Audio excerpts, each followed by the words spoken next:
dicho que puede evaluarse en cualquiera de los tres momentos, pero si yo tengo concebido evaluar algo, debe aparecer dónde yo voy a evaluar y en qué momento. Ajá. Deberá existir coherencia con los objetivos. Recuerden ustedes que en el encabezamiento hablé de los objetivos que persigo, en el encabezamiento hablé de los métodos, en el encabezamiento incluso hablé de los medios. Por tanto, en ese sentido, yo tendría que hacer coincidir todo esto. No voy a hacer que yo diga una cosa en la introducción o que diga una cosa, perdón, en el encabezamiento y que después no se cumple. Todo esto tiene una coherencia, pero la manera de proceder es que ustedes escriban en lo esencial los pasos lógicos que van dando, sobre todo las preguntas, para que no haya niveles de improvisación. No pueden haber grandes niveles de improvisación, nos arriesgamos a que la clase no cumpla con sus objetivos. ¿Qué voy a orientarle a los estudiantes? ¿En qué momento lo voy a orientar? ¿Qué método voy a utilizar? Esto es a libertad del docente, pero lo que queremos decir es que hay que sentarse a concebir. Primero hay que concebir la clase y después escribir los elementos esenciales, sobre todo en la manera de proceder con los distintos pasos que voy a seguir. Ahí tienen ustedes en esta diapositiva cómo yo puedo escribir en la manera de proceder, qué yo voy haciendo, digamos, en la introducción, qué voy haciendo en el desarrollo y qué voy haciendo en las conclusiones. Seguimos, Fran. ¿Y qué voy haciendo en las conclusiones? Ahora, después tengo la bibliografía. La bibliografía es una parte muy importante porque para preparar una clase yo tengo que tener la bibliografía en mi mano. Si nosotros hablamos de que hay que ser científicos, que tenemos que desarrollar el principio de la cientificidad, yo debo utilizar una bibliografía contemporánea, una bibliografía actualizada, para yo poder llevar a ese estudiante los elementos de la ciencia que estoy con ellos analizando, discutiendo, reflexionando. Por tanto, hay una bibliografía que yo uso como docente, que debe ser una bibliografía actual, muy actualizada, y esa bibliografía, al final de la manera de proceder, yo debo consignarla. ¿Qué bibliografía yo utilicé como docente? Pero al mismo tiempo yo debo de consignar la bibliografía básica, esencial de los estudiantes. Porque yo voy a trabajar en el aula con un libro de texto. Porque yo voy a orientarle a los estudiantes determinadas tareas por su libro de texto. Generalmente hay un libro de texto. En las universidades hay más de un libro de texto, pero de alguna manera en el planeamiento tiene que quedar clara la bibliografía que usa el docente y la bibliografía con la que van a trabajar los estudiantes, que pretendemos que siempre sea una bibliografía actualizada, una bibliografía que esté acorde con el desarrollo en particular, que tenga la ciencia para poder ser consecuentes con el cumplimiento del principio de la cientificidad. Por tanto, esto también forma parte del planeamiento en la medida que pues, yo tengo planeamiento, por ejemplo, del año 1972, y cuando lo reviso digo, caramba, mira la bibliografía que yo usaba, pero ya en otros planeamientos yo le voy incluyendo otras porque van apareciendo nuevos artículos, van apareciendo nuevos textos y la evolución de mí como profesor se va viendo incluso en mis planeamientos. Porque de un año a otro hay avance, de un año a otro hay experiencia, de un año a otro hay conocimiento. Y entonces en el mismo planeamiento a veces trabajo y le incorporo cosas y le tacho algunas cosas. Y eso van siendo elementos de estudio. Los planeamientos son elementos que recogen experiencia, que recogen resultados de nuestro trabajo docente. Y reitero, la bibliografía es parte importante también de ese tercer momento, que es el tercer momento de la preparación de la clase, el momento que va posterior a la manera de proceder. Pasamos a la otra diapositiva y aquí está quizás una de las partes que más podemos utilizar, que más nos ayudan.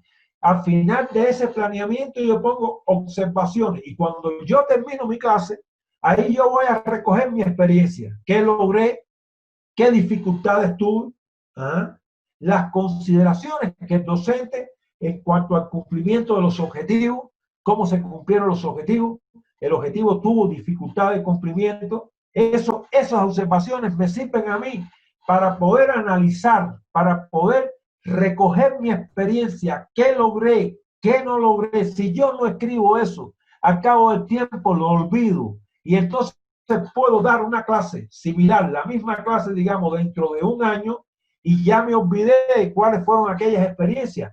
En el momento de terminar la clase, yo debo hacer un conjunto de anotaciones en las observaciones. Vean ustedes, aquí se deberán recoger en forma sintética, todo es sintético, las experiencias fundamentales de la clase impartida, las consideraciones del docente en cuanto al cumplimiento de los objetivos y aquellos aspectos logrados y los que consideren no logrados con vista a un mejoramiento de su trabajo futuro.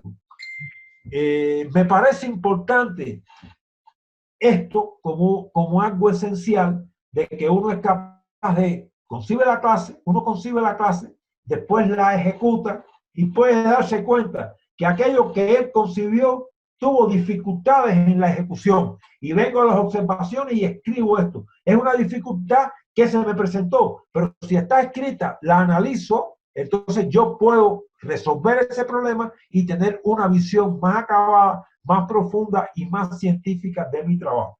Digamos que las observaciones es la manera de recoger las experiencias que yo obtuve en mi clase, sobre todo en la correspondencia entre la planificación y la ejecución.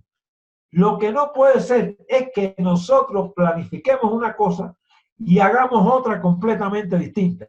Tenemos que lograr que la lógica de la planificación se lleve a cabo en la ejecución y que haya una correspondencia entre planificación y ejecución. Los aspectos que tengan dificultades o los aspectos exitosos los escribo en las observaciones y yo estoy recopilando mis propias experiencias. Y no hay un aprendizaje más significativo y más importante que aprender sobre nuestras propias experiencias, aprender de nuestros propios resultados, que seamos nosotros los críticos de nuestras clases y que no sean otros los que nos critiquen a nosotros. La medida que seamos críticos de nuestras clases y reflejemos en las observaciones nuestras particularidades, los éxitos, las dificultades que hemos tenido, en esa medida en que yo sea analítico, yo mismo, con mi trabajo, yo iré año en año perfeccionando mi labor docente.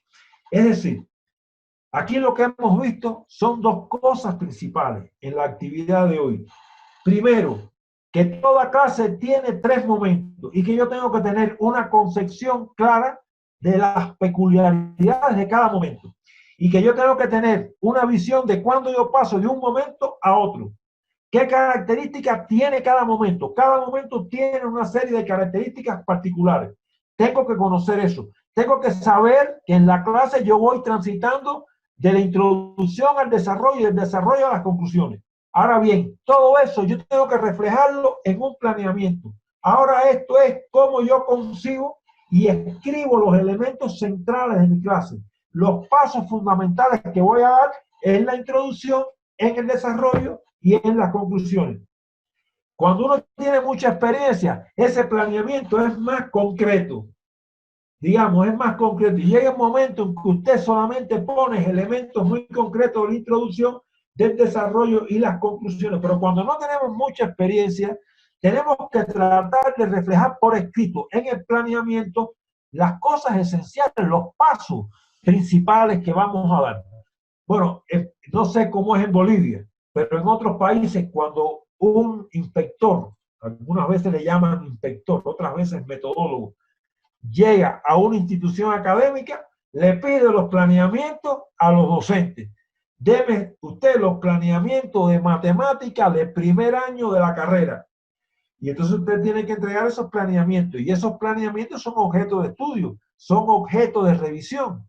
Pero al mismo tiempo, lo esencial del planeamiento es que el planeamiento constituye la guía esencial de los pasos que vamos a dar en el aula, en la introducción, en el desarrollo y en las conclusiones, donde se refleja objetivo, contenido, método, medio, evaluación, formas organizativas. Todo lo que hemos estudiado en los encuentros que hemos desarrollado con ustedes anteriormente. Ahora, todo esto se hace con una visión personal, todo esto se hace desde una perspectiva personal. Esto no es una cosa rígida para todo el mundo, que haya que exigirle que a todo el mundo tenga que hacer lo mismo. Evidentemente, esto es la orientación, esto es la guía, esto es la concepción de la clase.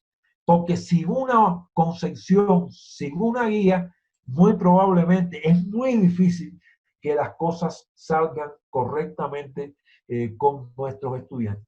Ya reitero nuevamente, es un proceso complejo, es un proceso que muchas veces se están dando las cuestiones que en el aula que no teníamos concebido, esas cosas pueden ser parte de las observaciones. Las observaciones son los elementos esenciales de la experiencia de la clase, lo positivo, lo negativo, qué me salió bien, qué me salió mal, para tener esa experiencia y aquello que fue negativo, no reiterarlo, y aquello que fue positivo, tomarlo en consideración porque nos dio muy buen resultado. Estas son las ideas principales